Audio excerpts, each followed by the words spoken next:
Buonasera, benvenuti a una nuova puntata di Verona Economia. Venerdì 28 gennaio apriamo parlando di caro bollette, un tema che come sapete abbiamo affrontato molto nelle scorse puntate. Dopo qualche giorno di calo dei prezzi, soprattutto del gas, si è tornato invece adesso a livelli importanti, livelli inediti negli ultimi anni, che stanno ovviamente mettendo in difficoltà aziende, imprese, famiglie e parliamo di questo stasera con Ivan De Beni, presidente di Federalberghi Garda Veneto, perché proprio l'associazione di categoria ha messo a punto una scelta qualche tempo fa che per il momento sta tutelando i soci.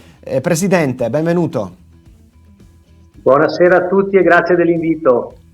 Dicevamo che il caro energia sta creando più di qualche grattacapo, delle vere e proprie difficoltà, addirittura si temono chiusure per molti settori. Voi come Federalberghi Garda Veneto qualche anno fa avete fatto una scelta precisa di creare un grande gruppo di acquisto e quindi di mettere insieme tanti soci per ottenere ovviamente un potere di acquisto nei confronti del fornitore di un certo tipo. Una scelta che in questo momento particolare è salvifica quasi.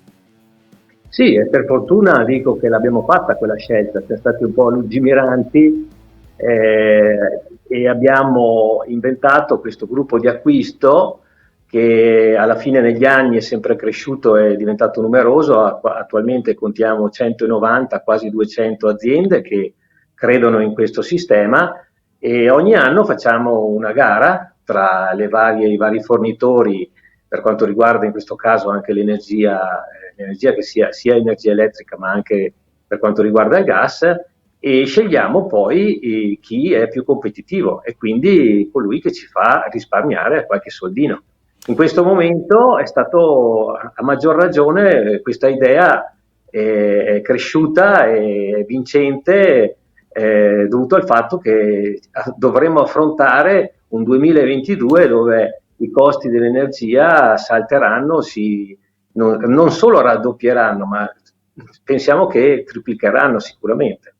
Potrete, e mi rivolgo al pubblico, trovare anche, guardiamo il sito Verona Economia, tutti i dettagli di questa convenzione, di questa opportunità proprio sul nostro sito. Ne abbiamo parlato ieri, qui vedete Caro Energia, Federalberghi Garda Veneto al riparo con il gruppo di acquisto, qui appunto il presidente De Beni che abbiamo interpellato. Presidente, veniamo un po' al momento che stiamo attraversando dal punto di vista economico e in particolare per il settore ricettivo. È stata un'estate buona assolutamente per i numeri, poi improvvisamente si è arrivati a quest'autunno, nella parte finale dell'autunno, con di nuovo i contagi che sono cresciuti. L'inverno per voi di solito è un momento di stallo, di preparazione in vista della primavera. Che tipo di pensieri ci sono in questo momento tra i soci? Ma riappare grande incertezza. Ci lasciamo alle spalle, come hai detto te, sicuramente un 2021 positivo. Non abbiamo raggiunto i livelli del 2019, non siamo ancora in linea con quei livelli lì e mai più, secondo me, ritorneremo a quei livelli, però il 2021 ci ha fatto una bella sorpresa. Poi tutto è peggiorato da fine ottobre, novembre in poi. Noi lavoriamo prettamente a livello stagionale, anche se comunque dicembre qualche collega coraggioso restava aperto per il Natale e il Capodanno, che alla fine col senno di poi quei pochi coraggiosi potevano rimanere chiusi, perché anche Natale e Capodanno sotto data abbiamo ricevuto grandi cancellazioni. Comunque chi è rimasto aperto l'ha fatto anche in maniera coraggiosa per fidelizzarsi i collaboratori, quindi dare un aiuto a quella forza lavoro che diventa molto importante. 2022 grande incertezza, noi stiamo incrociando le dita per sperare di aprire per Pasqua, perché da noi la stagione comincia quando è diciamo il 2 settimane prima di Pasqua e quindi abbiamo perso alle spalle 2 Pasque dove non abbiamo potuto lavorare e temiamo che anche la prossima Pasqua dobbiamo rimanere chiusi. Quindi la nostra attenzione è concentrata a questo e se riusciamo a aprire a Pasqua sicuramente aumentiamo di un mese e mezzo l'apertura confrontato con l'anno scorso, e può darsi che sia positiva. Poi c'è l'incognita, perché se noi riusciamo, l'incognita dei costi, come dicevamo prima, Certo, certo. collegati all'energia. Ecco. Assolutamente, perché come avete riportato nel vostro comunicato, fonte Il Sole 24 Ore, insomma, i costi per la fornitura di energia, questo a livello chiaramente italiano, passano dagli 8 miliardi circa del 2019 agli oltre 21 nel 2021, sono già passati, insomma, quindi con un salto quasi triplo. E ovviamente si tratta di un incremento del costo complessivo del 368% nel 2021, superiore di oltre 5 volte rispetto a quanto sostenuto nel 2020. Insomma, un momento davvero difficile, al quale si somma la difficoltà di reperire anche personale, perché avete riscontrato anche questa difficoltà, no? Sì, questo è stato un fenomeno che ci ha spiazzato completamente nel 2021.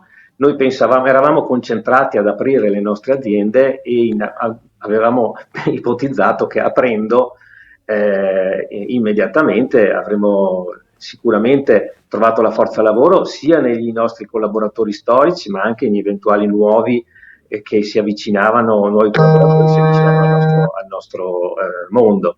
Invece non è stato così. Non solo molti dei nostri collaboratori, giustamente, stando fermi un anno e mezzo, hanno trovato altre collocazioni in altri mondi, non nel turismo, ma addirittura abbiamo notato che non c'è un avvicinamento da parte dei nuovi, di eventuali nuovi collaboratori, persone che vogliono avvicinarsi al mondo del turismo. E questo è dovuto a molti fattori. Il principale comunque è collegato al fatto che tutto quello che riguarda il mondo turistico è diventato pericoloso, ma non tanto nell'aspetto del contagio. Non è più concepito come un lavoro stabile. La pandemia ha dimostrato che chi si avvicina a un lavoro nel mondo del turismo non ha la certezza della stabilità, e quindi questo psicologicamente ha demotivato molte persone. E abbiamo visto proprio l'altra sera con l'aiuto di uno psicologo ospite nella nostra trasmissione, abbiamo analizzato anche quel fenomeno di tantissimi giovani che stanno lasciando il lavoro, si licenziano proprio perché è cambiata un po' la visione del futuro, le aspettative sono cambiate, la certezza, ecco, questi bisogni primari che ognuno di noi ha e che, complice anche la pandemia, sono cambiati di molto. Presidente, noi le auguriamo chiaramente un buon lavoro, speriamo che intanto questi mesi che per voi sono ancora per fortuna di chiusura passino in fretta e che si possa affrontare la primavera già da Pasqua in poi con un altro spirito e un altro contesto generale, insomma, per poi affrontare l'estate nel migliore dei modi. Sì, noi comunque adesso ci stiamo attrezzando, stiamo lavorando perché stiamo preparando le nostre aziende, investiamo, continuiamo ad investire nelle nostre aziende, noi ci crediamo.